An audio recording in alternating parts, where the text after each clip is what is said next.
menyelenggarakan manajemen kedaruratan itu. Ya. Jadi ini sudah diatur skema alur prosesnya dan mulai dari penetapan keadaan tertentu atau penetapan keadaan darurat ataupun keadaan tertentu ya. Terus nanti sampai kita akhirnya melakukan asesmen menilai tingkat kerusakan lewat kaji cepat dan juga akhirnya kita melakukan beberapa kegiatan-kegiatan aksi penanganan darurat.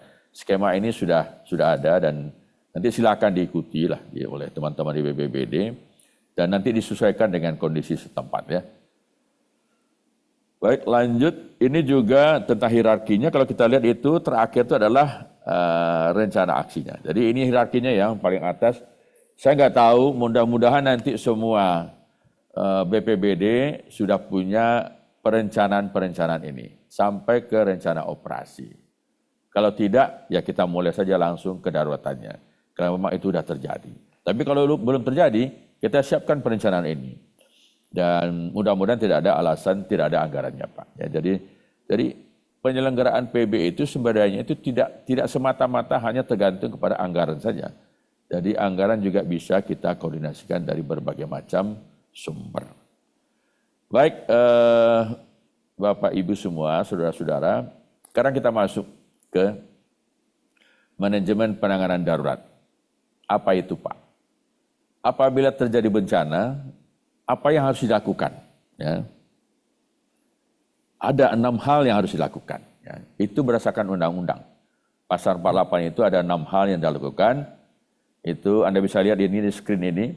Mulai dari melakukan kaji cepat, sampai menetapkan status keadaan darurat. Habis itu pencarian pertolongan. Habis itu melakukan pemenuhan kebutuhan dasar. Ya. Habis itu pada saat yang sama juga melakukan perlindungan kelompok rentan, ini juga sensitif ya. Terakhir ada 6 pemulihan segera sarpras vital. Ya. Jadi ini setidaknya 6 kegiatan minimum harus dilakukan ya.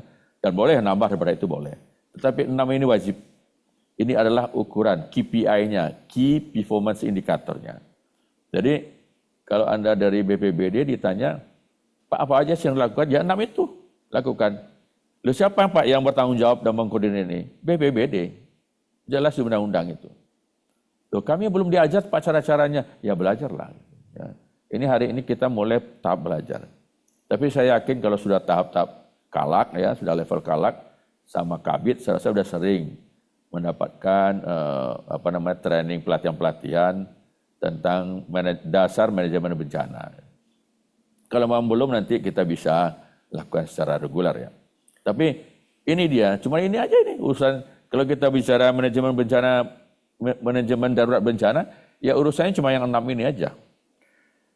Terus gimana caranya Pak? Nah caranya adalah perlu manajemen, ya kan? Jadi untuk menyelesaikan 1 sampai 6 itu ada namanya manajemen. Jadi manajemen itu selalu ada struktur, ada sumber dayanya, ada peralatan, ada anggaran dan lain sebagainya. Nah, bagaimana caranya kita memulai manajemen penanganan darurat? Manajemen penanganan darurat ini dihindari dimulai. Tahu nggak dihindari kenapa? Karena tidak bisa. Jadi kalau bisa Anda tidak menggunakan manajemen darurat, jangan gunakan. Berarti masih aman-aman saja gitu. Karena begitu Anda menggunakan manajemen penanganan darurat, semua selama ini tidak boleh menjadi boleh. Itu prinsipnya. Jadi hati-hati. Karena begitu ini ada starter hidup, mesin manajemen darurat ini, Anda melakukan semua shortcut, itu undang-undang. Nah, makanya saya bilang, sudah ada belum yang membaca undang-undang? Kalau belum sempat, coba baca undang-undang penanggulangan bencana itu. Mungkin hari Sabtu Minggu. Banyak hal-hal yang lex spesialis di situ. Ya. Yang tidak boleh menjadi boleh pada saat darurat. Anda memicu mulainya penanganan darurat itu dengan Anda menetapkan butir 2 itu. Sekali BPBD ataupun bupati ataupun gubernur menetapkan yang butir 2 itu, status keadaan darurat itu starter mobil engine-nya hidup itu. Ya, langsung manajemen penanganan daruratnya bisa berlaku. Nah, intinya manajemen penanganan darurat itu adalah apa? Anda mengerahkan semua sumber daya dengan shortcut yang selama ini pada saat kondisi normal tidak boleh dengan cara itu. Ya. Nanti kita lihat apa itu. Jadi kalau Anda bertanya, apa sih maknanya Pak, manajemen penanganan darurat itu? Kok orang sering betul ngomong? Ya itu tadi itu.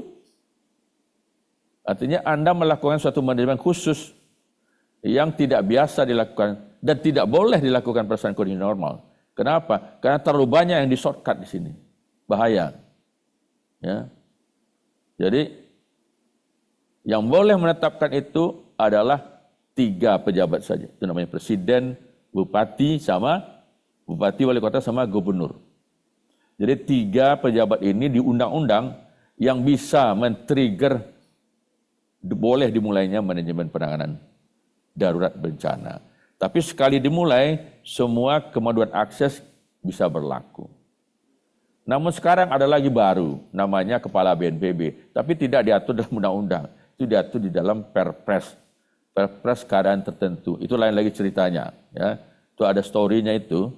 Jadi kalau misalnya udah ada pengungsi, ya, udah jasa ada pengungsi, udah ribuan, mungkin ada 10.000 atau 20.000 pengungsi. Tetapi bupati, wali kota, bahkan gubernur tidak juga mengeluarkan status keadaan daruratnya. Nah, kalau ini terjadi, terpaksalah Kepala BNPB mengeluarkan status itu. Namanya status keadaan tertentu. Ya. Tetapi itu ada tata caranya dengan keputusan rapat dipimpin oleh Menko. Ya. Jadi semua mekanismenya ada. Jadi tidak ada lagi sekarang semua bencana tidak tertangani, walaupun tidak ada status. Sekarang bisa ditangani. Kalau bupati, gubernur, sama wali kota tidak mengeluarkan status, tetapi dampaknya sudah ada di situ depan mata, nah ini perlu dipertanyakan. Maksudnya apa ini?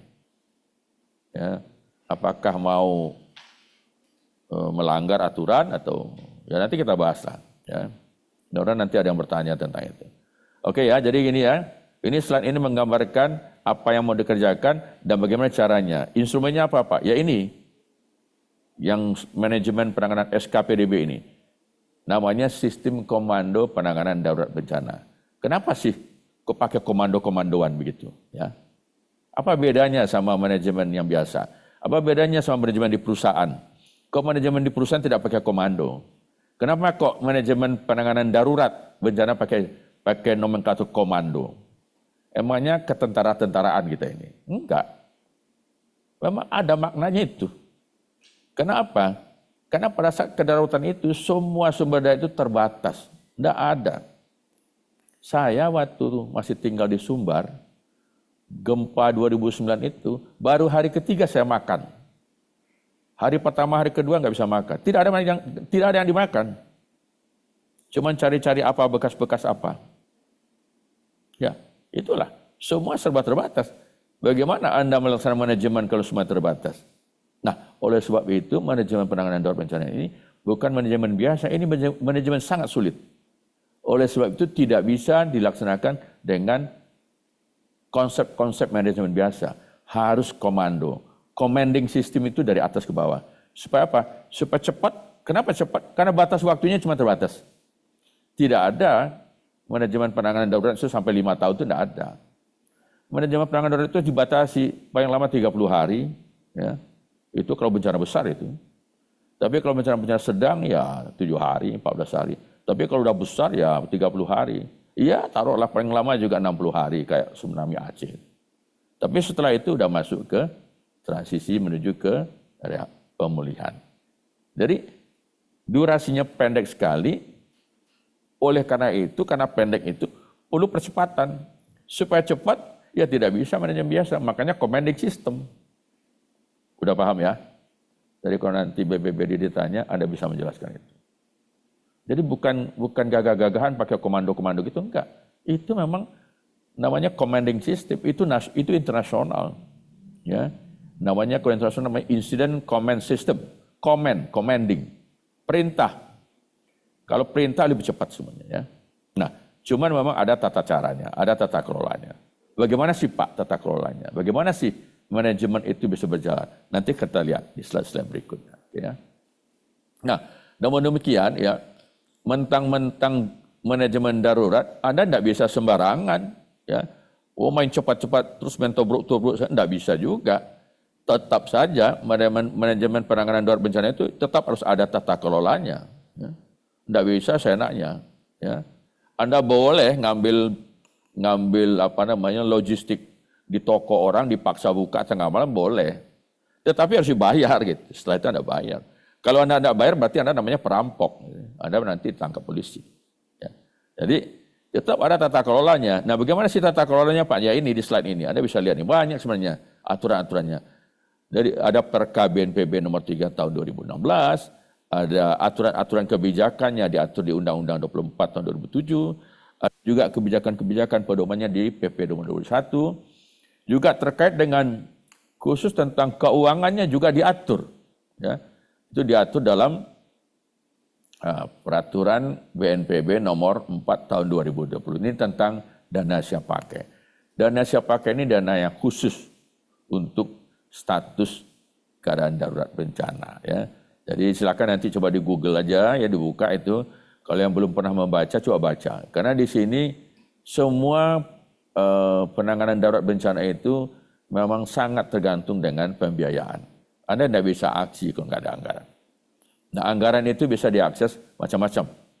Bisa di tingkat pusat lewat dana siap pakai BNPB, bisa di tingkat daerah kalau mau pakai dana APBD, pakai dana BTT ya. Nanti akan kita diskusikan.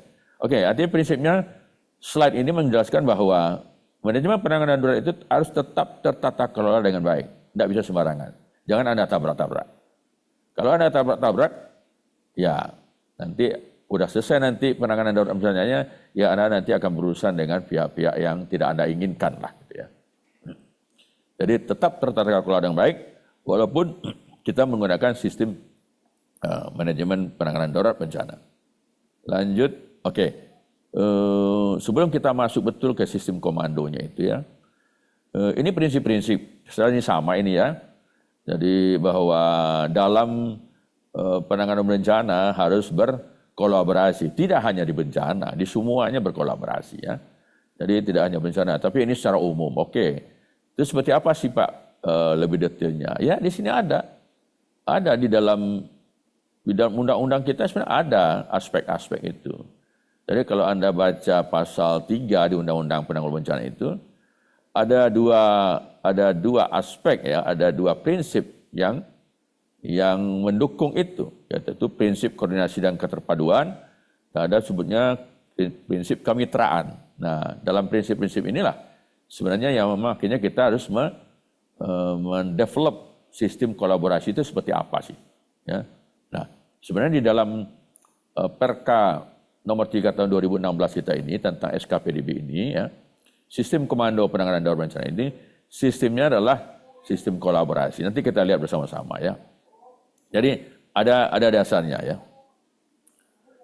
Nah, ini ada jargon yang bagus ya. Jadi gini, saya rasa ini berlaku juga tuh siapalah. Main bola juga sama ini ya.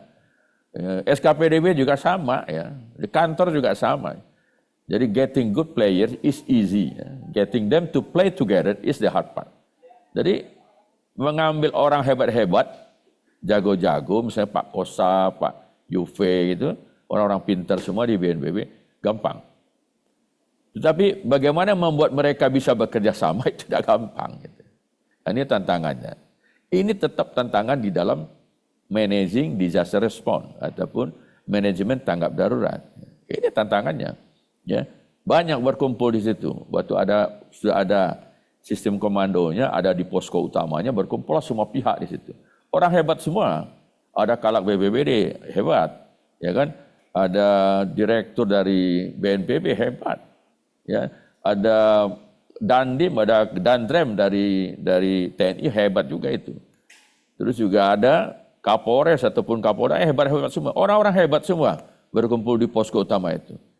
Tapi how to get them to play together? Apakah bisa nggak gitu? Nah kalau tidak bisa, nah ini yang perlu kita pelajari. Ya kiat-kiatnya seperti apa sih Pak? Supaya mereka ini bisa play together, bisa berkolaborasi. Ya. Ada kiat-kiat itu. Kalau Anda mau tahu itu, kalau Kalak BPBD, kalau ikut SDMT-nya BNPB, kemarin itu ada pelatihan Senior Disaster Management Training.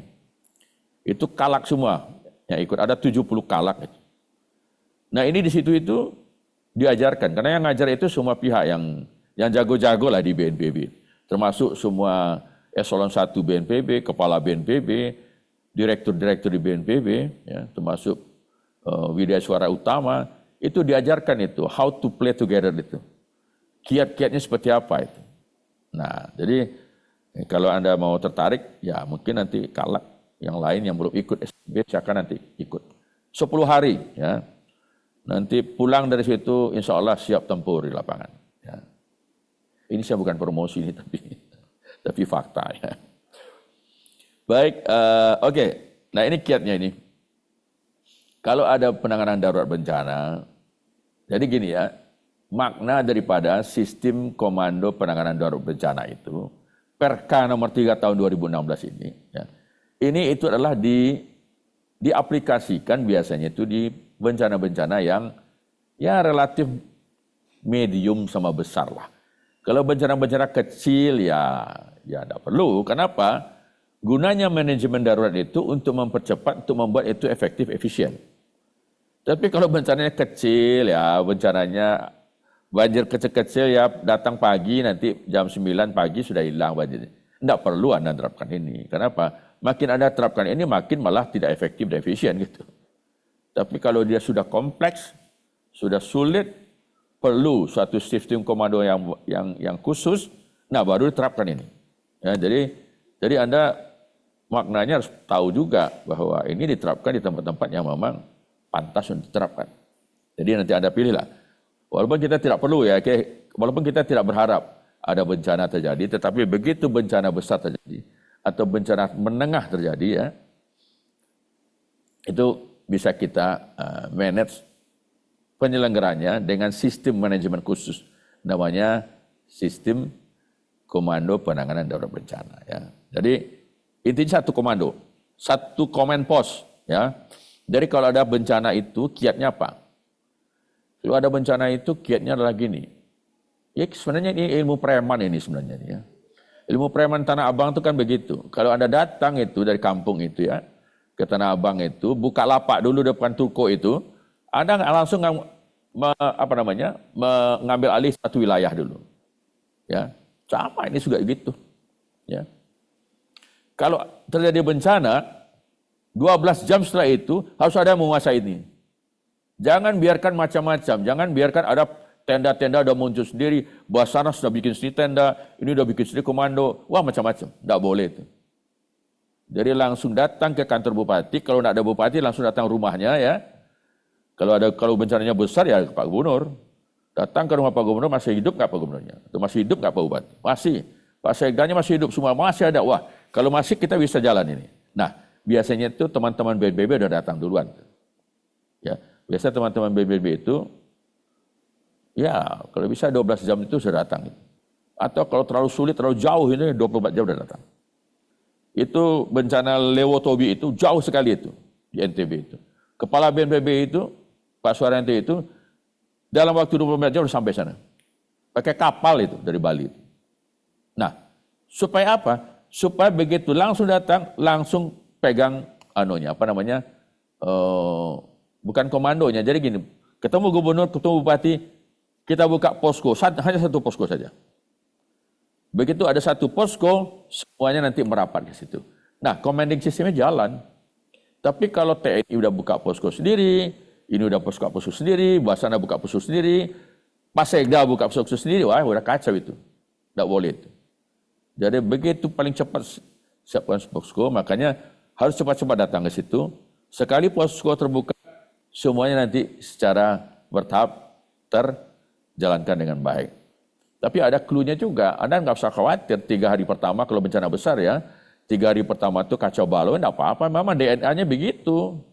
Misalnya bencana KNTB ataupun Palu ya, itu 3 hari pertama itu kacau balau itu biasa itu. Ya. Jadi tidak ada tuh bencana terjadi, 1 jam itu langsung jalan, itu bukan bencana, itu tuh mimpi namanya itu. Ya. DNA bencana itu adalah apa? Kesemrautan untuk 72 jam pertama. Tetapi setelah itu tidak boleh. Harus sudah ada command sistemnya. Nah, jadi itu kiat-kiatnya ya. Oke. Nah ini dia biasa ini SKPDB seperti inilah, ada organisasinya ya. Jadi kalau Anda baca di Perka nomor 3 tahun 2016 itu sudah ada guidingnya, sudah ada pedomannya ya. Jadi yang penting posko utama ada terbentuk dulu. Apakah itu SK Bupati ataupun SK Gubernur, tergantung skalanya. Kalau dia bencananya skala kecil, cuma di satu kabupaten saja, ya, kalau memang bisa dibuka hanya satu di SK oleh Bupati saja, oke, buka saja itu. Nanti teman-teman BNPB, orang-orang BNPB ada di situ sebagai pendamping nasional, ada di situ seperti di slide itu, ya. Nanti semua sumber daya nanti dikoordinasikan. Ini yang saya bilang tadi, tata kelola. Semua sistem kebutuhan-kebutuhan penanganan darurat itu harus keluar dari posko ini. Itu baru tertata kelola dengan baik. Tetapi kalau semua pengeluaran-pengeluaran itu dikeluarkan sendiri-sendiri aja, tidak melalui posko itu patut dicurigai. Ya. Patut nanti auditor mencurigai. Apakah betul sebanyak ini bukan berasnya? Gitu. Apakah betul? Gitu. Siapa yang memerintahkan ini? Apakah perintah pengeluaran barang-barang ini dari posko enggak? Kalau dari posko itu legal. Tapi kalau nanti masing-masing keluar sendiri, ya BPBD keluarkan sendiri, ini Dinas Sosial keluarkan sendiri, ini keluarkan sendiri, tidak ada berdasarkan dari posko, itu patut dicurigai. Kenapa? Karena itu yang saya bilang, managing penanganan darurat itu harus ada tata kelola yang legal. Kemarin saya membuat legal Pak, ya itu dia. Loh, saya tidak mau berposko Pak, ya udahlah kalau gitu berarti Anda sudah berencana tidak menata kelola dengan baik dari awal. Hati-hati. Ya. Jelas komandannya harus ada. Nanti bupati nunjuk siapa. Kalau bencananya melebihi daripada 2, 3, 4 atau 5 kabupaten kota, ya mungkin nanti posko utamanya di provinsi. Menjadi bencana tingkat provinsi. Ya. Jadi kalau struktur organisasi tidak ada yang aneh, biasa-biasa aja itu, Anda bisa tahu itu. Cuma nanti di level bawahnya, jadi ini di level atas ya, di level command post ya. Tetapi di level taktis, nah kita perlu cluster system namanya. Jadi manajemennya di sini, tetapi nanti di bawah itu ada namanya taktis. Di level taktis itu biasanya ada klasternya gitu ya. Jadi kelompok klaster itu adalah kelompok bidang pekerjaan, supaya mudah kita mengelompokkan sumber-sumber daya. Dan di masing-masing klaster ini ada penanggung jawabnya. Itu ada pedomannya. Itu juga tidak sembarang ada pedomannya. Terutama yang bencana-bencana yang menengah dan besar. Ya. Jadi klaster ini biasanya dibuat di sumber daya nasional. Nanti itu biasanya di-guide oleh teman-teman di BNPB di lapangan. Tetapi kalau misalnya common system itu mengatakan, oke, sistem klaster dilakukan, tapi itu bergabung di bawah SKPDB. Tidak ada masalah, bagus itu. Di mana-mana seperti itu juga. Cuma nanti tugasnya BNPB apa nanti di situ kalau sudah ada SKPDB-nya. Tugas BNPB di situlah hadir setiap hari rapat di posko itu dan kebutuhannya apa? Apa yang tidak bisa ditangani oleh daerah dan memerlukan bantuan dari pusat atau di tingkat nasional. Itu dikoordinir oleh teman-teman BNPB. Ya. Itu tugasnya. Dan mereka ada di situ, di posko itu. Duduk di situ. Mendampingi komandan satgasnya. Terserah komandan satgasnya, siapa yang ditunjuk. Apakah Pak Dandim, Pak Kapolres, atau Pak Kalak BPBD. Nah, kemarin 70 orang Kalak BPBD yang dilatih SDMT selama 11 hari di BNPB, itu sudah berjanji. Kalau ada bencana di tempat kami Pak, tidak ada lagi komandan satgasnya dari TNI ataupun Polri. Langsung Kalak BPBD. Karena sudah dilatih kemarin. Nanti coba lihat, saya nggak tahu ada nggak di sini yang hadir nih. Udah janji itu, nggak boleh lagi, karena dari dan Satgas langsung Kalak BPBD. Karena sudah dilatih kemarin 11 hari 11 malam. Ya. Nah nanti kalau lihat, kalau memang belum ada nanti kita latih lagi. Ya. Jadi Satgas itu harusnya Kalak BPBD, kalau itu memang bencana di tingkat kabupaten kota. Oke ya, ini klaster nanti kalau ada yang tanya silakan nanti berkembang. Ini banyak sekali nih slide ini, saya tak khawatir nanti tidak sempat aneh. Cuman demikian ada peraturan, ada SK ini yang lama ya, Tapi sebenarnya ada juga, bentar ya, sebentar. Ada juga sekarang SK yang baru tentang klaster. Ini saya nanti coba, ini kok kemana kembali? Setelah pencet saya maaf. Kita kembali lagi ke klaster. Nah ini sebenarnya SK yang lama. Ada 8 klaster. Kalau memang maksimum ya. Kalau biasanya ini untuk bencana-bencana besar. Tsunami misalnya. Kalau gempa besar, tsunami besar, biasanya 8 klaster ini hidup ini. Tapi kalau dia mungkin kalau cuman kebakaran hutan dan lahan tidak semua. Ada 3 atau 4 saja. Jadi disesuaikan aja. Namun ada SK baru lagi dari BNPB. Sekarang kelas yang 8 ini dicutkan menjadi 6. Jadi ada yang digabung, tidak ada masalah itu. Itu disesuaikan saja dengan kebutuhan di lapangan nanti ya. Baik, di tingkat internasional juga ada klaster. Dia malah 11 ya. Jadi gunanya begini, kenapa kita buat sistem klaster? Karena bencana ini ya, coverage-nya itu internasional. Jadi bila ada di satu kabupaten, di satu titik terjadi bencana besar sekali, itu biasanya bantuan internasional akan datang. Dan sesuai dengan kemampuan kita bahwa kita juga tidak bisa bekerja sendiri kalau terlalu besar bencananya. Sehingga begitu bantuan internasional datang, itu sudah ada mekanismenya bahwa mereka juga ada klaster-klaster sistemnya dan itu digabung dengan klaster kita. Tapi itu nanti yang mengguide itu teman-teman dari BNPB. Jadi nanti teman-teman dari BNPB fokus saja di SKPDB-nya itu. Ya. Nanti klaster-klaster dari internasional dibantu oleh teman-teman dari BNPB. Tapi asal Anda tahu saja bahwa sistem klaster ini sebenarnya ya global sebenarnya. Di mana-mana ya beginilah di seluruh negara. Ya. Sehingga kita bukan bikin-bikin sendiri gagah-gagahan, enggak. Memang ada ini sistem ini, jadi memang berlaku. Ya. Jadi penanganan bencana ini sama kayak penerbangan. Jadi harus internasional. Ya. Penerbangan juga begitu, semuanya bahasa Inggris. Sama. Jadi pesannya terbang dari Jogja gitu mau mendarat di Belanda itu ya sama pakai bahasa Inggris semua. Bencana juga begitu. Ya, sebelum ada bencana itu kita sudah ada rapat-rapat koordinasi dulu dengan semua internasional, dengan UN OCHA di tingkat internasional dan juga dengan AHA Center di tingkat ASEAN. Jadi kenapa? Karena apabila bantuan kemanusiaan ini dibutuhkan secara masif, itu akan datang dari segala macam negara datang. Ya. Dan itu kita sudah pengalaman semua di Indonesia dalam 20 tahun terakhir.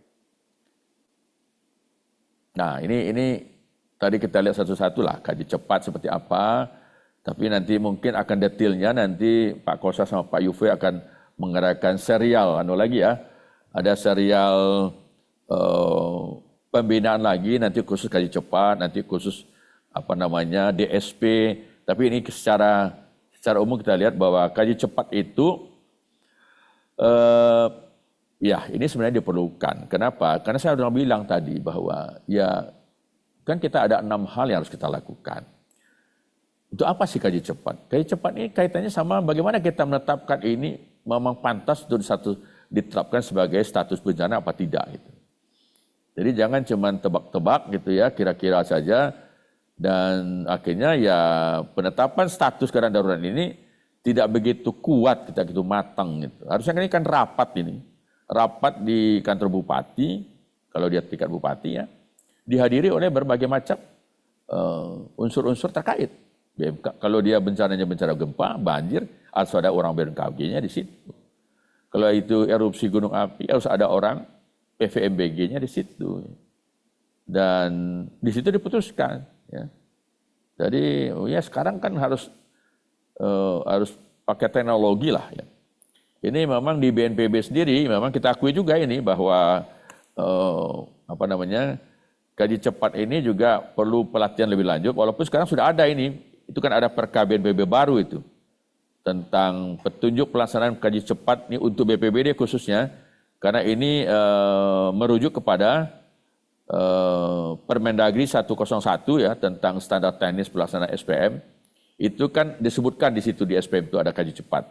Dan sekarang bagaimana sih penyelenggaraannya? Nah itu sudah dibuatkan perkanya pedoman teknisnya oleh BNPB Tapi memang perlu pelatihan-pelatihan lebih andal. Kenapa disuruhkan dengan teknologi yang ada ya. Jadi mudah-mudahan nanti dalam waktu dekat nanti akan ada sistem pelatihan gaji cepat yang lebih up to date ya, dengan menggunakan teknologi-teknologi yang sedang berkembang saat ini.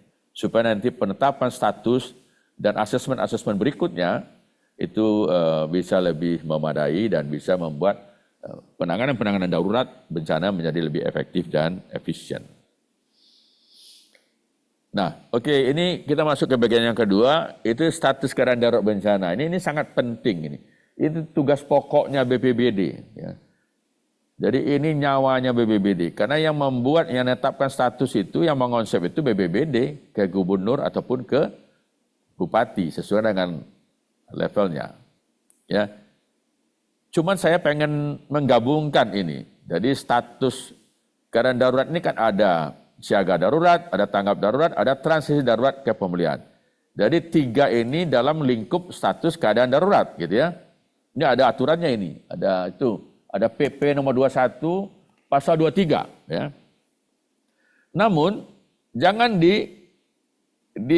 dikacaukan dengan siklus tanggap darurat bencana gitu ya. Jadi ada namanya tahap siklus bencana, namanya tanggap darurat, tapi yang darurat itu adalah tahap tanggap darurat yang sebelah kiri itu atau siklus tanggap darurat. Jangan dikacaukan ya, dikonflikkan dengan status tanggap darurat. Ini 2 hal yang berbeda. Jadi ini yang jadi bingung nih. Jadi pemahaman yang salah di mana status tanggap darurat disamakan dengan tahap tanggap darurat. Ini hal yang berbeda sekali ya.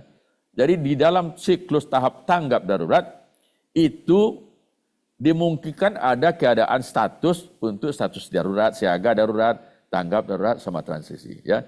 Jadi ini tolong nanti dicek lagi supaya tidak bingung bahwa status tanggap darurat itu tidak sama dengan tahap tanggap darurat, berbeda sekali ya. Oke, jadi status ini penting. Kenapa penting status ini ya? Karena ya sebenarnya status tanggap darurat ini bukan untuk minta DSP atau minta logistik.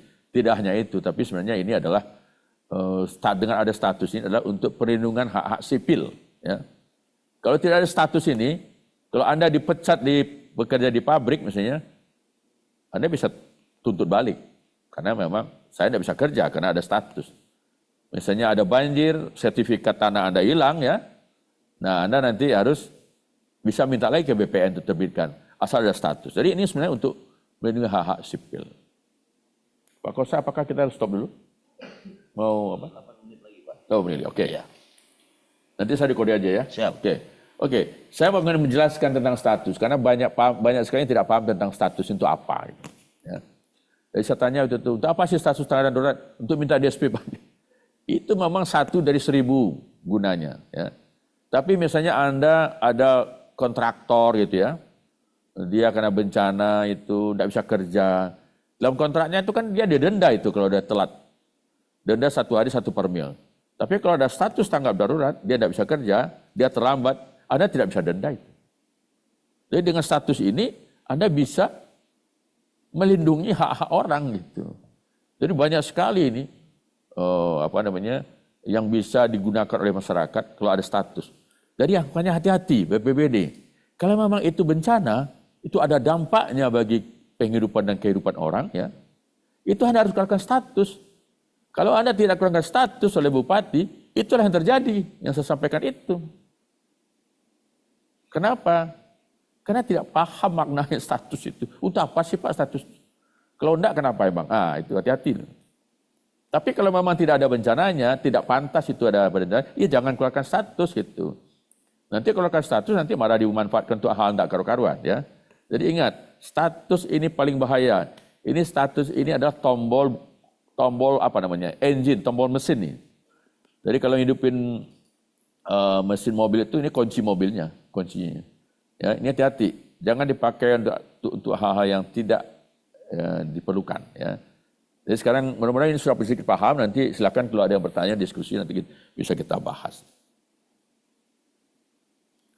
Baik, kalau penetapan tingkatan bencana memang Saya rasa semua Anda sudah tahu lah ya bahwa kalau dia bencananya skala provinsi ya ditetapkan oleh gubernur ya.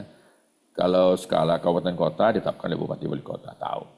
Kalau skala nasional oleh presiden. Ini menjarang sekali ini. Bencana yang skala nasional ditetapkan oleh presiden. Kecuali COVID kemarin, dan untuk bencana alam itu baru 2004 tsunami di Aceh. Tapi kalau bencana-bencana lain enggak. Bencana tetap statusnya bencana provinsi atau daerah, tetapi dukungan sumber daya dari pusatnya 100% full lah gitu loh. Karena pada saat bencana di NTB sama di Palu itu banyak desakan di DPR ya biasalah bahwa supaya ini ditetapkan sebagai bencana nasional. Nah, tapi kita waktu itu tidak menyarankan itu. Kenapa? Karena memang ada konsekuensinya kalau kita tetapkan nasional itu. Ada beberapa hal yang ya tidak baik gitu, misalnya ya disalahgunakan lah gitu ya. Jadi ada juga di peraturan di Bank Indonesia itu kalau memang Anda punya utang itu ya, kalau ada status bencana nasional itu utang itu kadang-kadang ya bisa gitu. Nah ini kami tidak mau itu ada dampak itu, jadi akhirnya udahlah kalau memang tidak butuh betul bencana nasional kita tetapkan sebenarnya provinsi saja, tapi tetap dukungan penuh oleh nasional. Kecuali kemarin COVID, kalau COVID seluruh kabupaten kota kena, jadi otomatis dia bencana non alam nasional. Masih bisa kita lanjut? Bisa. Oke.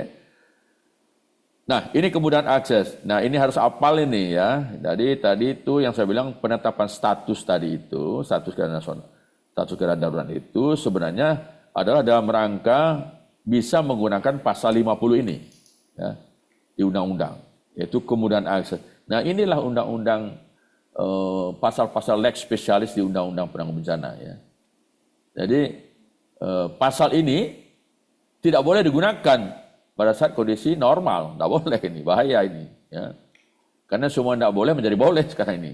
Tuh lihat aja tuh, ya, imigrasi, cukai, karantina ini bisa bebas ini. Ya. Ini kita lakukan kemarin waktu pada saat COVID itu, wah banyak sekali ya izin-izin obat masuk itu yang bebas cukai itu. Karena pasal 50 ini. Dan itu kita lakukan. Dan ingat, itu hanya BNPB di tingkat nasional ataupun BPBD ya, tingkat daerah yang bisa melakukan itu.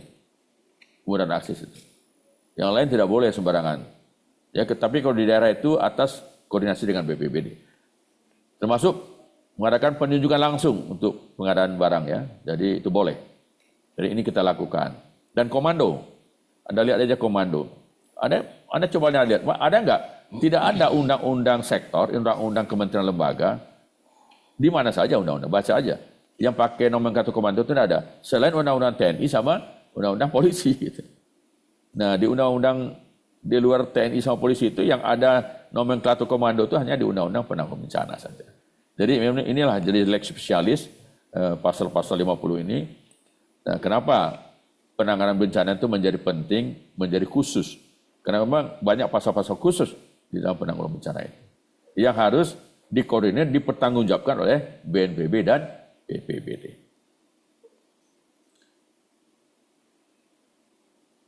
Masih terus? Ya oke. Oke, ini penyelamatan evakuasi yang harus kita lakukan. Ya, jadi ini dilakukan di dalam manajemen darurat, tapi leading sektornya ada, itu Basarnas. Itu ditentukan di dalam sistem klaster kita itu. Jadi nanti Basarnas akan mengkoordinir semua sumber-sumber daya SAR lainnya, tetapi mereka nanti di bawah koordinasi sistem komando penanganan darurat bencana itu. Jadi tim penyelamatan evakuasi yang dipimpin oleh Basarnas itu nanti berada di bawah sistem posko utama yang ada dan satgasnya itu. Ya. Jadi mereka nanti setiap hari melapor berapa korban yang sudah ketemu, berapa yang masih hilang, itu nanti akan setiap hari di posko utama. Setelah rapat malam itu dilakukan konferensi pers, itu dilaporkan. Ya. Jadi, namun ini kegiatan ini memang dibatasi, tidak boleh lama-lama juga karena sesuai dengan ketentuan internasional ataupun secara medis lah ya. Orang itu kalau dicari-cari pun orang itu kalau dia tidak ketemu, ya kalau lebih daripada 6-7 hari orang pasti sudah meninggal gitu. Walaupun tidak ketemu pun, karena orang kekurangan makan, kekurangan minum selama 6 hari ya sudah tidak ada lagi. Jadi Kalau makanya operasi 1 selalu hanya 7 hari, tetapi kalau memang diperlukan tambahan, kita tambah 7 hari lagi. Ya biasanya 14 hari maksimum. Ya. Setelah itu ya mungkin bisa dilakukan dengan operasi mandiri saja oleh kelompok-kelompok masyarakat setempat. Ya. Kita stop dulu. Ya. Ya, oke baik. Silakan saya kembalikan dulu ke moderator. Izin Pak Dodi, Bapak Ibu sekalian, kita hentikan sejenak untuk mendengarkan kumandang lagu Indonesia Raya karena kita harus melaksanakan mandat peraturan Presiden nomor 64 tahun 2020 tentang penghormatan kepada lagu kebangsaan Indonesia Raya. Untuk itu kami yang ada di ruangan di sini dan Bapak Ibu di Zoom untuk berkenan berdiri dengan sikap sempurna dan ikut menyanyikan lagu Indonesia Raya.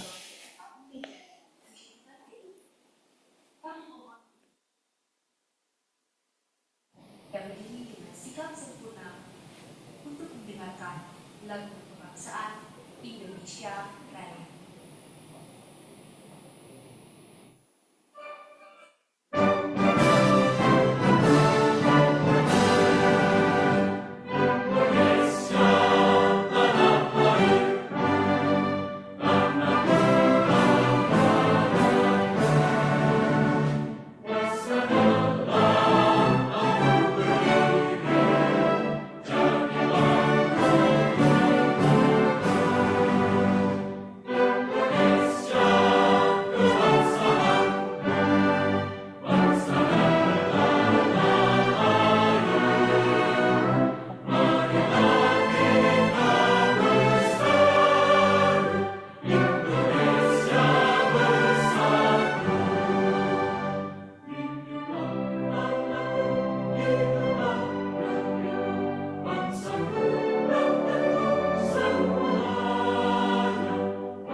Terima kasih. Kita lanjutkan kembali, Bapak. Silakan. Baik, kita lanjutkan ya. Baik, Bapak Ibu, rekan-rekan semua, BPBD, kita lanjutkan. Ya, yang nomor 4, pemenuhan kebutuhan dasar. Nah, ini memang paling berat ini ya. Jadi dari 6 ini ya, dari 6 kegiatan ini yang agak kompleks itu adalah penyelenggaraan yang nomor 4 ini. Pemenuhan kebutuhan dasar. Kenapa begitu? Ya karena ini memang isunya banyak ini ya. Dari air bersih, sanitasi, ya, pangan, sandang. Ini juga keterbatasan dan lokasi, juga cuaca dan lain sebagainya ya. Sehingga kalau berdasarkan pengalaman empiris tersebut ya, dari 6 tersebut itu heavy-nya itu ya mungkin 70% itu banyak di sini ya. Dari yang masuk koran itu, yang ribut itu tiap hari itu biasanya ya di nomor 4 ini. Jadi hati-hati nanti Anda dari BPBD, tolong diwaspadai bahwa penyelenggaraan pemenuhan kebutuhan dasar ini tidak mudah ya. Kenapa? Karena banyak sekali isunya gitu ya. Ya masyarakat ya, yang paling repot itu adalah apa? Ya orang tua masuk ke dalam tenda itu sehat, masuk dia jalan kaki itu, tapi hari ketiga meninggal dia. Nah ayo, kalau begitu kan repot ya. Itu kemungkinan kalau di daerah itu headline nanti di korannya itu ya, di sosial media. Jadi ini sangat sensitif, hati-hati ya. Juga menyelenggarakan penampungan sementara ini juga hati-hati. Anda harus cek betul dulu PBBD. Apakah memang kita masukin ke tenda? Ya. ya kan? Apa memang tidak ada ruang-ruang lain di tempat situ? Kalau ada sekolah ya tutup aja sekolahnya dulu. Orang dalam kondisi darurat itu boleh orang tidak sekolah. Jadi begini, ada aturannya itu di dalam UN apa namanya? Dalam apa namanya? Amnesty Internasional itu ada aturannya di PBB itu bahwa apabila suatu negara ya mengalami krisis ataupun bencana ataupun apalah gitu, negara itu boleh tidak menyelenggarakan pelayanan umum, boleh. Pelayanan umum itu apa? Sekolah, ke kantor, kantor telepon, atau kantor PLN atau kantor lurah. Gitu. Boleh itu ditutup. Tapi yang tidak boleh itu adalah apa? Pemenuhan kebutuhan dasar tidak boleh dihentikan. Nah, gitu. Jadi kalau pemenuhan kebutuhan dasarnya tidak mampu juga dilaksanakan, negara itu tidak boleh melarang orang negara lain masuk ke negara itu untuk membantu masyarakatnya. Itu aturan PBB itu. Makanya Myanmar itu terbuka gara-gara itu. Ya, karena Myanmar waktu itu ada banjir, tidak mampu dia melaksanakan, ternyata kedengaran bahwa orangnya tidak terurus. Nah, berarti pemenuhan kebutuhan dasarnya tidak terpenuhi. Kenapa? Ya mungkin karena memang tidak mampu kalian negaranya, tidak ada uang dia. Nah, kalau itu terjadi, tidak boleh melarang bantuan internasional masuk. Biasanya kalau udah begitu itu dipaksa masuk itu. Ya. Jadi kalau tidak boleh juga, ya dipakai tentara UN masuk. Nah itu yang terjadi di Myanmar. Pada banjir itu akhirnya terbuka. Ya. Jadi ini penting pemenuhan kebutuhan dasar ini wajib ini. Apapun bentuknya dalam keadaan kondisi perang pun ini harus penuhi. Kalau enggak ya orang mati gitu. Ya. Nah banyak persoalan di sini ya. Tidak gampang kan? Kemarin aja di Gaza itu berapa lama itu perang sama Israel itu. Nggak dikasih masuk tuh truk-truk untuk membawa bantuan kemanusiaan ke dalam itu. Ya hancurlah orang dalam itu. Nah sekarang baru karena ada gencatan senjata baru boleh masuk. Jadi ini memang hal-hal yang paling sensitif. Jadi ini betul-betul BPBD pastikan bahwa kita bisa menghandle ini. Gimana caranya Pak? Nah nanti belajar dulu cara mengkoordinir itu. Ada kiat-kiatnya itu.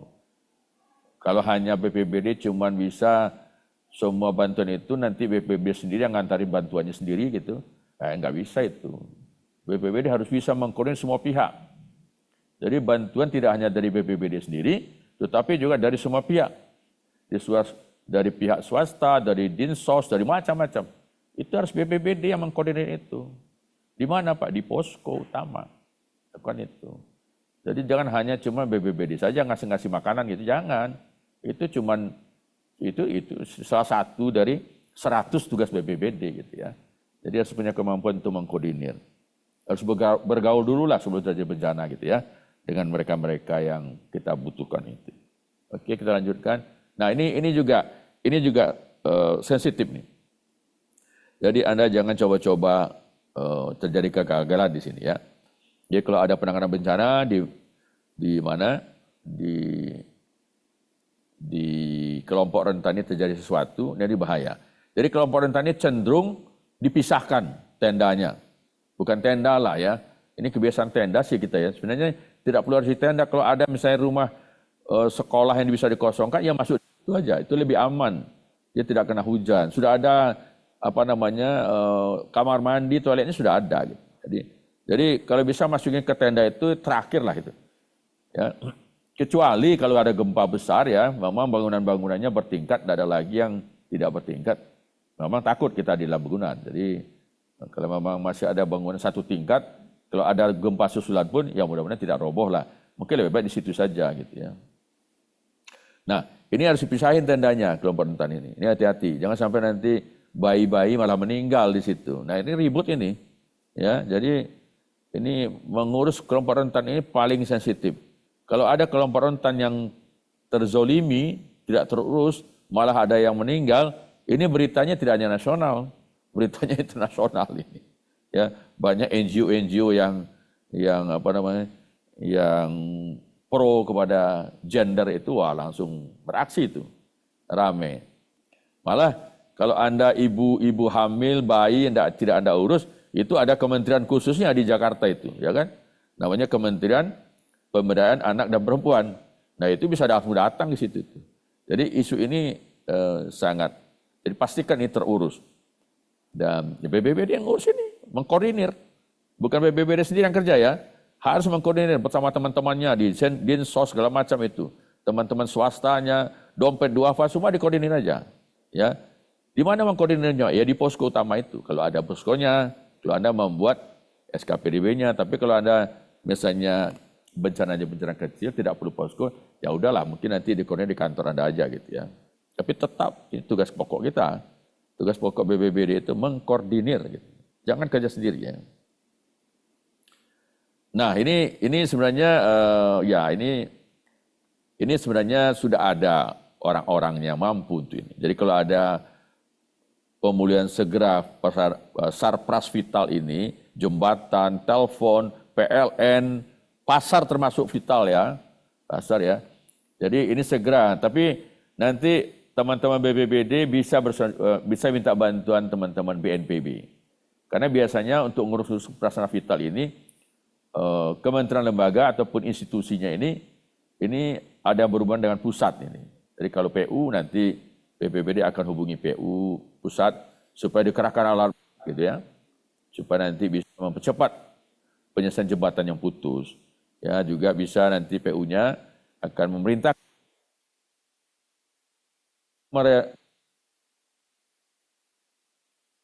atau rumah sakit sementara dulu. Ya.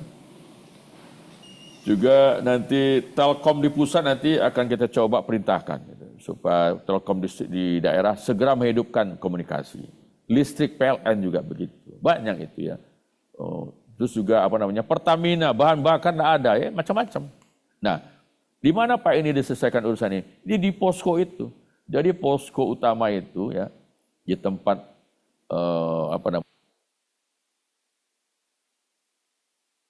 dibahas apa-apa yang diperlukan.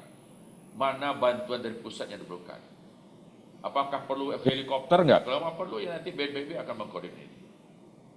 Tapi kalau tidak ada poskonya ya repot. Nah ini tergantung bencananya. Tergantung skala bencana ya. Jadi nanti sesuaikan aja. Nah ini contoh ini. Ini posko ini di lapangan dibuat pakai tenda besar dari BNPB ini. Kenapa? Karena gempa besar, tidak ada yang berani berada di gedung gitu. Jadi kita bikin tenda besar dari posko. Ini tiap malam ini. Ini di mana nih? Di Mamuju nih ya. Nah, ini tiap malam ini. Rasanya sama 20 hari ini. Tiap malam bahas apa yang kurang. Ada komandannya di sini. Di sini Sekda, Gubernur, BNPB hadir. Ya, jadi ya begini. Kalau ditanya, Pak kenapa kok kurang Pak? Ya kenapa tidak disampaikan di sini? Banyak bantuan-bantuan datang dari segala macam, tidak tahu mau dilaporkan di poskonya. Poskonya di mana? Nah ini harus disosialisasikan bahwa semua rekan-rekan, semua stakeholder yang pengen membantu dalam kebencanaan ini, silakan datang. Tetapi laporkan di posko dulu, sehingga nanti bisa kita koordinasikan. Jangan sampai ada satu titik yang kekurangan sekali, tetapi satu titik lain berlebih-lebihan gitu. Nah ini adalah refleksi dari suatu bantuan dari segala macam pihak yang tidak dikoordinasikan di posko. Ya. Jadi ini contoh yang kelihatan betul yang misalnya. Nah ini juga kalau bencananya besar sekali ya. Jadi ada klaster-klaster ini. Biasanya ini bencana ya mungkin kalau megatrust lah ya. Sekarang kan mungkin ada ribu-ribunya megatrust ini. Kalau megatrust di sepanjang pantai barat Sumatera, sepanjang pantai selatan Jawa terjadi. Ya kira-kira nanti poskonya kayak gitu itu, ya akan lengkap itu. Ada posko utama, ada posko untuk klaster-klaster, ada bantuan internasional. Nah, jadi sebelum itu terjadi, ya kita siapkan aja latihan-latihannya, ya buat gladi dulu, ya. Nah, terus kalau ditanya Pak, buat gladinya kita mau Pak, cuman uangnya tidak ada Pak. Nah, tetap aja kembali ke klasik lagi, uang tidak ada ya. Nanti kalau udah masalah uang itu nanti coba nanti kalaknya nanti bicaralah dengan teman-teman di BNPB lah ya. Nggak bisa diselesaikan sendiri itu ya. Nah ini biasa kalau ini khusus kalau untuk kebakaran hutan dan lahan agak sedikit spesifik ya. Jadi sistem komandonya itu organisasi itu agak berbeda dengan bencana alam. Karena apa? Karena memang kebutuhannya ya begitu ya gitu ya. Jadi ini agak tetap ini. Jadi ada satgas darat, ada satgas udara, ada satgas kesehatan. Nah jadi Dan ini hampir sama di 6 provinsi lainnya. Biasanya di 6 provinsi ini. Ya, jadi memang struktur SKPDB-nya, ya, organisasinya pun sedikit agak berbeda, agak spesifik, karena memang khusus untuk menghadapi asap dan pemadaman api. Ya. Nah, tapi ini diselenggarakan setiap tahun ini, jadi dan ada di 6 provinsi ini, dan bahkan juga ada di beberapa provinsi lain yang, tetapi tidak semasif di 6 provinsi ini. Kenapa? Karena di 6 provinsi ini masif karena banyak lahan gambutnya. Jadi lahan gambut itu menimbulkan asap. Asap itu yang nanti akan mengganggu provinsi tetangga, bahkan mengganggu negara tetangga. Jadi memang penanganan karhutla ini memang agak hati-hati, agak sensitif, jangan sampai nanti eskalasinya meningkat sekali sehingga nanti menjadi urusan internasional gitu. Dan itu kita udah mengalami itu tahun 2015, ya, besar sekali itu. Dan kerugiannya juga besar ya.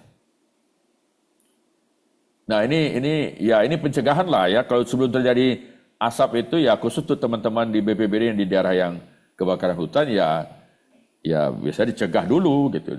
Dicegah dengan sistem di darat gitu. Jadi begitu ada status siaganya muncul ya pencegahan pembakaran daratnya dikirimkan dulu, dibentuklah orang-orangnya nanti. Biasanya ada gabungan itu. Jadi kalau dulu itu diberlakukan seperti inilah gitu lah. Jadi satu desa itu ada ini komposisinya. Biasanya dikasih honor dikit lah dari DSP juga. Tugasnya apa itu? Ya mencegah gitu. Lebih baik kita kasih dia honor daripada nanti dikasih honor oleh tukang bakar gitu. Kalau udah terbakar banyak, lebih mahal lagi biaya pemadamannya gitu. Jadi lebih baik supaya lebih mudah, lebih baik kita membentuk tim pencegahnya dulu di darat gitu. Itu lebih murah gitu. Sehingga peran helikopter tidak terlalu banyak bekerja, gitu. Sehingga bisa lebih hemat kita. Nah ini kalau ini udah mahal, kalau udah kebakaran begini ya biaya operasi udara ini pasti mahal ya. Dan kalau ini bisa dicegah lah ya. Oke, saya rasa mungkin itu. Sebenarnya saya pengen menyampaikan, masih ada waktu Pak Kosa. Monggo Pak. Oke ya. Sebenarnya saya mau menyampaikan sedikit tentang bagaimana peran pelibatan TNI Polri lah ya di dalam penanganan darurat bencana. Karena ini selalu terjadi dimanapun bencananya di dunia ya. Ya kalau kita bicara di dunia negara apapun, selalu dalam kondisi ekstrim itu kita selalu melibatkan, mendeploy atau mengerahkan aset-aset militer. Kalau kita di sini namanya aset TNI Polri lah gitu lah. Kenapa? Karena memang aset-aset TNI Polri ini yang siap 24 jam. Jadi apapun negaranya memang aset-aset ekstrim ini memang disiapkan oleh negara itu pada untuk militer gitu ya. Jadi ini karena memang dalam waktu 72 jam pertama itu ya inilah kita deploy ini. Di Indonesia juga seperti itu. Jadi kita kerahkan lah ini. Tentara itu sudah siapkan untuk itu ya. Nah, cuma persoalannya sekarang ya gimana nih Pak BPBD ini? Kami kalau sama tentara itu agak takut Pak kita Pak. Karena dia pakai senjata, nanti dia tidak patuh sama kita gitu. Nah, ini ada cara-caranya ini. Ya. Nah, saya khawatir, makanya nanti kalau kalak-kalaknya ikut SDMT nanti dikasih itu cara-caranya ya. Jadi tidak apa-apa, TNI Polri itu adalah aset negara yang harus kita rangkul. Itu taman utamanya kalak BPBD. Taman utamanya Kabid Darloknya BPBD. Jangan dijauhi. Ya, mereka tahu semua itu kalau otoritas bencana daerah itu adalah BPBD. Tapi sebelum terjadi bencana kenal-kenal dulu, bergaul dulu, ngopi-ngopi dulu, main tenis dulu lah. Main apa? Kalau misalnya main golf silakan. Supaya apa? Begitu ada bencana, enak. Ya, kita kerahkan. Karena TNI sama Polri yang siap 24 jam, BPBD kan tidak siap asal 24 jam. Nah, di negara manapun memang aset TNI yang siap. Jadi kita kerahkan itu. Nah, gimana cara bayarnya Pak? Nah, itu nanti ada tinggal kontak-kontak dengan Deputi Penanganan Darurat. Nah, dengan Pak Yuve itu tadi tuh, dengan Pak Gus. Nah, nanti tinggal telepon. Jadi tidak bisa BPBD itu kerja sendiri, kalau penanganan darurat itu. Harus connect dengan BNPB ya. Jadi pejabat-pejabatnya nanti punya nomor HP-nya, connect ya. Ya walaupun ada bencana tapi sekali seminggu mungkin kirim WA lah gitulah kan. Apa kabar Pak Yupe gitu ya. Nah, kalau ada apa-apa kita bisa bantu ya. Jadi kalau kalak BPBD-nya bilang, "Pak, tenang aja BNPB. Ini wilayah saya, yang penting kalau ada bencana kami dibantu, Pak." kirim aja itu Pak DSP itu Pak. Itulah kira-kira lah. Ya, karena kita sama Pak Dandim sama Pak Kapolres sama PEB semua sudah oke nih Pak, sudah suka ngopi-ngopi nih sebelum bencana. Nah itu enak. Ya, sehingga terjadi bencana enak, Anda bisa berkolaborasi dengan baik. Tidak bisa Anda berkolaborasi itu dimulai pada saat bencana udah terjadi, susah itu. Ya. Ya, jadi ini nanti kita lagi bikin nih bagaimana buku pedoman kerjasama sipil militer lagi dibikin ya oleh BNPB ya. Seperti apa sih nanti kan orang sipil itu melihat seperti apa sih sistem kerja orang TNI itu. Orang TNI juga pengen tahu juga seperti apa sih orang-orang di dinas sama BB itu bekerja, kan pengen tahu juga. Nanti kita bikinkan bukunya supaya nanti tidak ada lagi keraguan-raguan ya. Nah, ini sudah ada di mana-mana lah. Perlibatan TNI Polri itu baik di prabencana ya, di kejar bencana, pasca bencana. Tapi kalau kita lihat skala keterlibatannya yang paling masif itu pada saat tanggap darurat bencana ya. Tapi pasca bencana tergantung ya. Kalau di NTB itu memang kita gunakan seni supaya percepat. Jadi tergantung Pak Bupati sama Pak Gubernur aja. Kalau memang ada yang bisa dilaksanakan tanpa TNI Polri ya sipil saja gitu, tidak apa-apa. Nah, tapi nah ini kalau ini kita juga di BNPB juga gitu, kita kerahkan helikopternya ke lapangan, tapi sebenarnya itu digerakkan oleh TNI, oleh Angkatan Udara. Asetnya kita punya, tapi yang mengomodomi di lapangan Angkatan Udara. Itulah bentuk kerjasama sipil sama militernya gitu ya. Angkatan Udaranya di daerah itu tidak punya helikopter. Ya. Tapi BNPB punya helikopter. Nah, udah serahkan mereka yang kerja. Itu namanya kerjasama. Gitu. Karena mereka yang punya kompetensi, punya expertise untuk penerbangan itu ya. Ini sama ya. Ini bentuk-bentuk kerjasama sipil militer. Ini selalu terjadi di dalam tanggap darurat. Ya, jadi BPBD jangan sampai nggak wah kalau ada TNI kita kabur aja. Jangan. Itu teman kita. Itu harus kita kerahkan. Tapi makanya bergaul, jangan sampai itu mulainya pada saat bencana udah terjadi, sebelumnya. Jadi supaya kontak-kontak dulu ya. Nah ini juga ini tenda BNPB gede ini, mungkin ditaruh di BPBD, tapi kan orang BPBD tidak kuat juga membangun sendiri. Nah minta tolonglah sama Pak Dandim lah gitu kan. Pak Dandim kan ada anggotanya, bisa kerahkan batalion untuk ini. Nah nanti BPBD sama BNPB-nya ngarahkan, gini loh teknik-tekniknya, nanti dibantu personil dari TNI Polri. Ini tergantung Anda aja. Kalau Anda bisa bergaul nanti ini. Tapi mereka nanti dikasih lah honornya. Kalau ada tuh uangnya itu berapa tuh? Berapa? Pokoknya 145.000 satu hari ya itu. Udah ada. Nanti BPBD tidak perlu bayar. Nanti bisa minta uangnya ke BNPB. Tapi tetap koordinasi sama BNPB. Itulah kiat-kiat bekerja ya. Kita tahu lah BPBD tidak ada uang kan. Tahu itu, tidak usah disebut-sebut lagi. Nah, tapi BPBD itu satu-satunya instansi di daerah yang bisa akses ke pusat. Kemana? Ke BNPB. Tidak ada itu dinas peternakan bisa mobil langsung ke Kementerian Peternakan. Tidak ada itu. Dinas pertanian di kabupaten bisa berhubungan langsung dengan Menteri Pertanian. Tidak ada itu. BPBD kabupaten kota bisa langsung berhubungan dengan BNPB. Itu satu-satunya lembaga di daerah yang bisa akses langsung ke pusat. Nah itulah kelebihan Anda sebagai BPBD. Besar sekali fasilitas pemerintah pusat yang diberikan. Teman-teman persoalannya sekarang Anda mau berkoordinasi apa enggak gitu. Sering nelpon enggak gitu. Jadi bangunlah ya. Jadi kerjasama ini tidak bisa lepas ya. Oke, ini terakhir ini mungkin ini kerjasama pedoman TNI itu sebenarnya ya, oh ini kok, ini salah, ini mungkin, nah ini aja deh.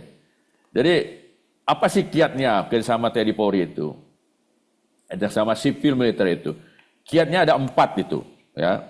Menurut hasil penelitian ada 4 aspek yang bisa membuat sipil dengan militer ini bisa sukses bekerja sama. Nah, ini bukan saya yang ngomong ini bukan BNPB yang ngomong, ini ahli yang ngomong. Jadi ada Profesor Bolen namanya, ada 4. Ujung-ujungnya itu apa? Yang pertama itu saling ketergantungan. Ya, kalau TNI punya alat, punya Hercules, tapi tidak punya ilmu kemanusiaannya. Nah, BNPB sama BPBD punya ilmu kemanusiaannya. Berarti dua ini saling ketergantungan. Gitu. Ya. gitu. Kalau kita masing-masing independen, kita tidak bisa berkolaborasi. Bisa berkolaborasi itulah saling tergantung, itu intinya. Ya. Nah, pada akhirnya apa? Saling percaya. Kalau sudah saling percaya, ya, udah enak gitu bekerja ya. Nah ini foto yang Anda lihat di sini adalah ini pengiriman tenaga medis IMT pemerintah Indonesia ke Pakistan. Kira-kira 2 tahun yang lalu itu. Itu ada sekitar 35 orang, dokter-dokter, ahli-ahli medis kita kirim ke Pakistan, membantu banjir di Pakistan waktu itu. Itu isinya adalah orang BNPB, orang dokter-dokter medis dari TNI Polri, ada dari Muhammadiyah, ada dari universitas, dan lain sebagainya. Ini betul-betul kolaborasi. Ya. Ini kerjasama TNI, sipil, militer. Ya. Dan ini kita lakukan di mana-mana ya. Jadi pengiriman ke Turki juga begitu waktu itu ya. Nah ini kalau Anda pengen lihat bukunya ada ini, silakan nanti baca-baca sendirilah ya. Nah ini anunya, mekanismenya ya. Jadi walaupun ini urusan di pusat tapi Anda ya harus tahu juga lah ya. Ya bahwa kalau apabila ada bantuan internasional masuk ke negeri kita, ke Indonesia itu, mereka harus berkoordinasi dengan BNPB dulu. Itu undang-undangnya begitu ya. Nah, ada 4 lembaga itu di internasional itu yang harus berkoordinasi dengan BNPB dulu. UN OCHA, AHASAN tentu untuk daerah ASEAN ya. UNDAC ini UNDAC ini adalah lembaga yang melakukan assessment ya untuk satu bencana besar. Dan UNDAC ini biasanya ada orang-orangnya ini. Mereka dilatih dulu ya di mana gitu ada tempatnya. Di BNPB ini ada ini beberapa orang yang punya paspor UNDAC gitu ya. Sehingga UNDAC ini begini, kalau ditelepon dia tuh langsung berangkat orang-orangnya. Ada beberapa personel BNPB yang punya paspor UNDAC juga. Ini dilatih di luar negeri untuk melakukan assessment. Kalau INSARAG ini adalah lembaga untuk search and rescue ya. Jadi dari Basarnas kita ini di bawah koordinasi INSARAG di internasionalnya. Ya. Jadi ini 4 lembaga ini yang akan berkoordinasi dengan BNPB kalau mendatangkan bantuan dari luar negeri ke dalam sini. Demikian juga ketika kita ke luar negeri juga begitu sama. Kita berkoordinasi dengan mereka ini. Ketika membawa bantuan ke Turki kita juga begitu ya. Nah ini untuk ASEAN, oke saya mencepat aja. Nah ini bantuan militer asing malah masuk. Jadi kita juga kalau bencananya besar sekali malah kita menerima militer asing. Kenapa? Karena militer asing itu yang punya alat-alat khusus yang kita tidak punya di Indonesia gitu ya. Ya, jadi ini tsunami Aceh, gempa Sumbar. Ini yang 4 kejadian ini melibatkan aset militer asing. Ya, menarik sekali ini. Kenapa? Karena peralatannya aneh-aneh gitu yang kita tidak punya ya. Nah ini bantuan-bantuan kita ke internasional ya, untuk diketahui saja oleh teman-teman BPBD, kita sering melaksanakan ini, terakhir malah kemarin ke Vanuatu ya. Ini biasanya kegiatan dari Kedeputian Penanganan Darurat nih, BNPB ya. Jadi mereka selain mengurus dalam negeri juga mengurus ke luar negeri ya. Dan pengalaman dan pelibatan waktu kita mengirimkan bantuan ke luar negeri itu, personelnya biasanya bergabung, sipil sama militer ya. Jadi ada dari TNI Polri-nya, ada dari sipilnya, baik BBB, Kemenkes ataupun PU dan lainnya. Kalau ke Vanuatu itu malah kita mengirimkan tim dari PU karena kita membangun perbaikan bandara di Vanuatu sana. Ya. Itu dari PU tapi dikoordinir oleh BNPB. Ya. Nah ini tim medis ke Pakistan, ini ilustrasi saja ya. Nah, ini yang ke Pakistan juga ini. Ada juga yang ke Turki ya. Ini pengiriman bantuan tim kita ke Turki yang paling besar ini. Ada 100 orang tim medis kita kirim dan ada 55 orang tim USAR kita yang dipimpin oleh Basarnas ke sana selama 4 minggu di situ. Ini bantuan paling terbesar kita kirim ke Turki dan ini kolaborasi antara sipil militer ya. Ya mudah-mudahan nanti kalau bantuan berikutnya nanti kita harapkan ada para wakil dari BPBD juga lah yang ikut ini. Kita lupa kemarin ini. Kalau bisa nanti supaya nanti ada peningkatan kapasitas ya. Ada kalau terjadi apa-apa di daerah kan sudah ada yang pernah ikut gitu ya. Oke nanti tergantung nanti teman-teman BPBD nanti mengusulkan aja lah ke Pak Yuve ini nanti kan beliau di penanganan darurat bencana. Nah, ini anggaran perlu kita bahas ini. Oke, sedikit ya. Ini anggaran penanganan darurat itu, ya anggaran dana untuk penanganan darurat itu namanya dana siapa pakai, udah tahu lah ya. Tahu. Tapi digunakan dalam status siaga darurat, status tanggap darurat, dan status tanasi darurat. Pada tahap siklus tanggap darurat. Nah, itu kan beda itu. Jadi siklus tahapnya itu, tahapan bencana itu di tahapan tanggap darurat. Di tahapan tanggap darurat itu berkemungkinan ada 3 statusnya. Status siaga, darurat, status tanggap, sama status transisi ya. Sehingga kalau ini statusnya kita bisa menggunakan dana siap pakai. Tetapi untuk tahap pasca bencana pun khusus untuk perumahan, nah untuk percepatan kita juga boleh menggunakan dana siap pakai, tapi hanya khusus untuk perumahan saja. Walaupun sekarang kita lagi perbaiki peraturan pemerintah nomor 21-nya supaya nanti bisa menjadi legal lah. Jadi dari pas. Apalagi dana APBD, dana ini masih ada sedikit kurang. Ya mungkin ini belum sempurna lah ya. Jadi kalau dana APBD ya bisa. Jadi dana siap pakai yang berasal dari APBD itu namanya dana BTT. Namun di sini ada ya mungkin ada salah pemahaman lah ya. Jadi dalam Permendagri itu tahun 2020 itu disebutkan bahwa kepala daerah harus menetapkan status tanggap darurat untuk menggunakan dana BTT. Jadi sudah status tanggap darurat, makanya pada saat status siaga ya tidak bisa. Gitu.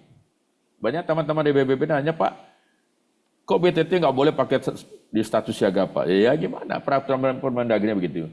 Nah, untuk Anda ketahui bahwa untuk anggaran APBD itu diatur oleh peraturan Kemendagri, tidak oleh BNPB. Ya. Tetapi kalau Anda menggunakan DSP BNPB, Anda bisa menggunakan peraturan dari BNPB. Tetapi kalau Anda menggunakan anggaran APBD, itu sepenuhnya diatur oleh Kemendagri. Termasuk pembinaan-pembinaan kepegawaiannya dalam bentuk kepangkatan atau dan hal-hal lainnya. Ya, itu semua diatur oleh Kemendagri. Jadi kalau sifatnya manajemen pemerintah daerah, itu oleh Kemendagri. Tapi kalau sifatnya teknis operasional penanggulangan bencana, itu diatur oleh Perka BNPB ya. Jadi mudah-mudahan nanti ini kan apa ya, kita maunya juga Permendagri ini diperbarui lah. Kalau udah 5 tahun nih, sekarang kan tahun ke-5 ini. Kalau bisa ya nanti kepala daerah itu menetapkannya itu status keadaan darurat gitu ya. Kalau nomor 1 itu kepala daerah menetapkan status keadaan darurat bencana, nah ini bisa itu siaga darurat itu. Ya mudah-mudahan nanti bisa, nanti teman-teman di BNPB akan berkomunikasi dengan Kemendagri, di mana nanti setelah 5 tahun, 2025 ini ya sudah patutlah kita keluarkan lagi pedoman teknis pengelolaan keuangan daerah oleh Permendagri, di mana nanti status siaga darurat sudah bisa digunakan, supaya lebih efektif. Baik, saya rasa mungkin sampai situ ya Pak Kosa. Mungkin nanti kita, ini juga ada terakhir nih mungkin. Oke. Ini terakhir, nanti silakan aja kalau ada pertanyaan. Jadi ini kita udah bicara bencana masa depan ya, khusus slide ini ya. Selama ini kita terjebak dengan bencana-bencana ya itu aja, bencana alam itu ya. Dari tahun ke tahun. Tetapi sekarang itu yang terjadi apa? Sudah ada bencana-bencana baru, yaitu yang di slide sekarang ini. Anda bisa lihat tuh. Kalau biothreat itu ya bencana COVID sudah masuk. Nggak tahu ini akan berulang lagi. Climate change sekarang sedang ya. Terus juga critical infrastructure ini ya. Ini jadi gini, waktu itu kami memberikan bantuan ke Libya kira-kira tahun lalu ya, pemerintah Indonesia BNPB membawa bantuan ke Libya waktu itu. Itu akibat critical infrastructure. Apa itu? 2 bendungan besar di kota Benghazi itu jebol, itu airnya turun ke kota Benghazi itu persis kayak tsunami, hancur semua kota. Ya. Dan ini juga di Jakarta juga ada ancaman sama. Ada 2 bendungan besar, Jatiluhur di sana. Kalau bendungan Jatiluhur itu jebol ya, itu Bandung Barat tuh habis kayak tsunami. Nah, ini sudah menjadi bencana baru, namanya bencana critical infrastructure. Nah ini saya nggak tahu, di Libya udah terjadi nih, di beberapa negara udah terjadi. Di Indonesia apakah nunggu terjadi dulu baru kita buat? Dan nanti kita, tapi yang penting Anda harus tahu dulu bahwa ancaman bencana besar abad 21 itulah ini. Cyber threat udah terjadi, udah ramai kemarin. pusat data apa namanya? Pusat data nasional dihajar kan? Ya, nanti kalau apa namanya uang-uang Anda di rekening online Anda hilang semua, ya udah baru teriak-teriak semua kan? Baru cyber threat. Ini bencana ini. Ya. Ya, ini belum kita atur kebijakan seperti apa ini. Ya. Nuklir konflik ya. Nuklir konflik itu begini, kita bukan punya nuklir bukan, tapi kalau Ukraina itu sama Soviet itu jadi perang nuklir ya, itu apa yang akan terjadi? Itu ada sekitar 5 juta lebih pengungsi akan keluar dari Eropa itu menuju ke selatan. Ya, itu mereka mampir dulu di Indonesia. Nah, gimana ini? BNPB sama BBD siap nggak ngurus pengungsi yang 5 juta ini? Mau ditaruh di mana ini? Itu isunya. Udah ada kajiannya ini, tapi untung nggak jadi perang dia itu. Ya, jadi bukan kita perang nuklir bukan, tetapi dampak perang nuklir itu kita yang menghadapinya gitu. Sekarang aja udah banyak kok perahu-perahu apa itu masuk ke Indonesia. Mereka dalam rangka menuju ke Australia, mereka masuk dulu ke Indonesia. Nah ini jangan sampai terjadi. Pertanyaannya, apakah kita di nasional maupun di BBD siap? Nomor 1 itu biothreat itu COVID udah kita pengalaman. Tetapi sekali lagi terjadi, berulang lagi, apakah udah siap lagi nggak gitu. Jadi ini ancaman-ancaman bencana besar abad 21 ini akan menjadi bencana kita ke depan. Khususnya di BPBD ya, kota-kota besar. Surabaya, Medan, Jakarta. Itu kalau ini terjadi ya jadi masalah. Jadi sedangkan kebijakan kita belum sampai di sana. Jadi ini tetap menjadi PR kita lah ke depan. Untuk Anda ketahui semua. Demikian Pak Kosa, saya rasa mungkin itu overview saya tentang penanganan bencana kepada teman-teman BPBD, semacam overview, sehingga nanti mudah-mudahan bisa membuka wawasan, dan silakan kalau ada pertanyaan nanti bisa kita diskusikan untuk kepentingan peningkatan kapasitas kita bersama. Demikian, saya kembalikan kepada Moderator. Assalamualaikum warahmatullahi wabarakatuh. Terima kasih Pak Dodi, Bapak Ibu sekalian yang masih berada di Zoom maupun di YouTube. Kami mohon izin untuk jeda 10 menit untuk kemudian kita masuk kepada sesi tanya jawab. Sementara kita jeda 10 menit. Terima kasih.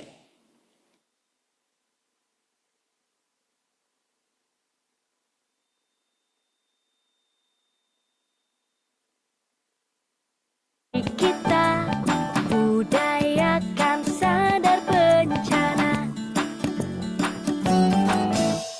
latihan mitigasi, evakuasi mandiri, pantau aplikasi Inaris, waspada, semua bisa terjadi, siaga, harus siap beraksi, selamat dimulai dari kita.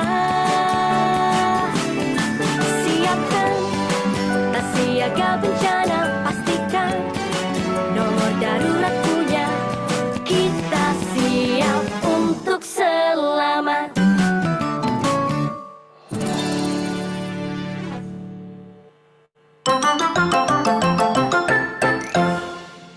Hujan gerimis aja, ikan teli diasinin.